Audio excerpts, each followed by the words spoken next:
All right, let's talk about ambition. Because for so many of us, it feels like no matter what we achieve, no matter how many goals we hit, there's this lingering feeling that it's just not enough.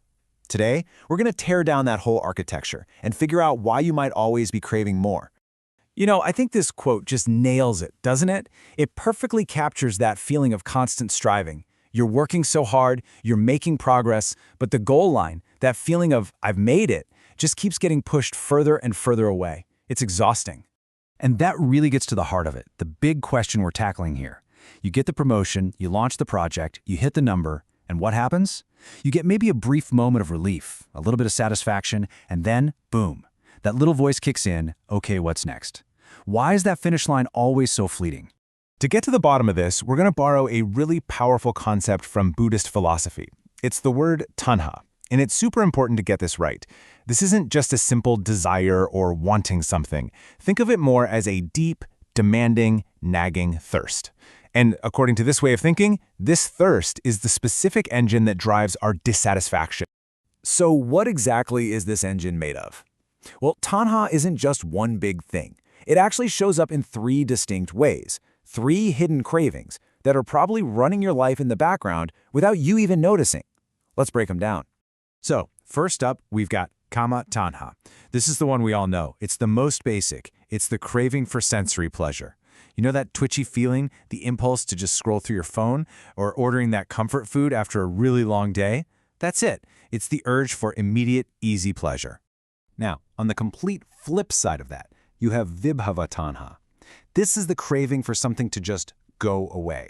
It's that desperate urge to get rid of your anxiety before a big meeting, or to just escape a tough conversation. It's the thirst to not experience something unpleasant. And that brings us to the real big one, especially for all you high achievers out there, Bhava-taṇhā. This is the craving for becoming. This is that deep, relentless drive to get that title, to hit that status, to finally become that successful person you imagine in your head and secure that future identity. This right here, this is the very engine of modern ambition. And look, let's just call it what it is. For anyone who's driven, this craving to become is the primary addiction. You're not just chasing goals. You're often trying to outrun the feeling of not being good enough right now. You're hooked on the tension of wanting that next big thing.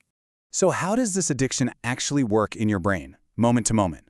Well, it's not some big, complicated plan you're hatching. It's actually a super simple, automated chain reaction, like a little bit of code that's always running in the background of your mind. And here's the chain, right here. It starts with contact. You see an email from your boss pop up. That immediately leads to a feeling. Maybe it's pleasant, maybe it's unpleasant.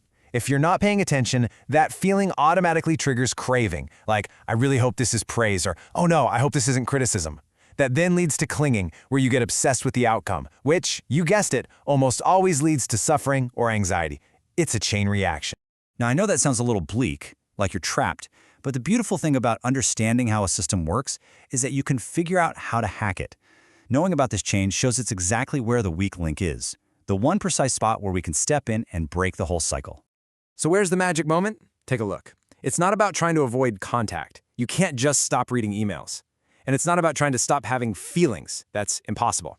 The real moment of freedom, the place you can actually intervene, is right here in this gap, between the initial feeling and that automatic lurch into craving. So how do you actually create that gap?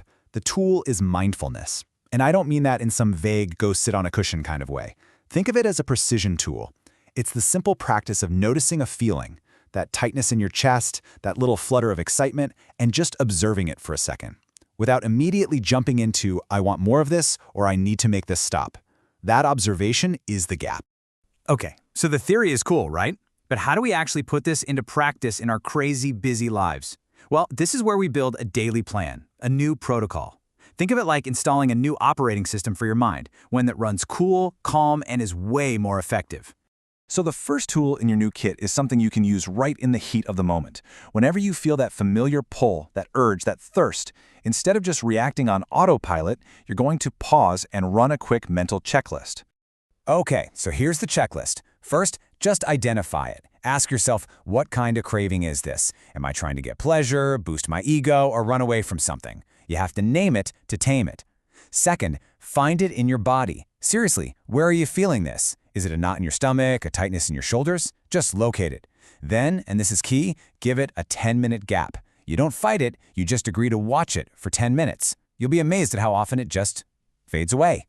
Next, challenge it. Ask, okay, and if I get what I'm craving, then what happens? Really? And finally, sever the attachment. Just tell yourself this is just a sensation passing through. This feeling is not me.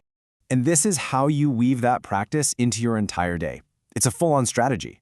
In the morning, you start with a dopamine fast. No phone, no news, just to reset your baseline level of thirst. Then, when you're working, you kill that becoming craving by focusing only on the process, not the final result. In social situations, you practice not fishing for compliments or validation. And then in the evening, you take a minute to review. Where did I give in to the thirst today? What did it actually cost me? And here's the most important takeaway from all of this. This isn't about becoming lazy or losing your drive. It's actually about becoming way more effective. We think our frantic craving is what makes us successful, but it just makes us scattered. True, high-level execution, the kind that really moves the needle, requires a cool, calm mind, not a thirsty one. So I'll leave you with this question to think about. We're all taught that our ambition, our thirst for more, is our greatest weapon. But what if it's actually the very thing creating all the noise and friction that's holding you back? What could you really accomplish if you could operate from a place of clear, calm focus, instead of constant, nagging craving?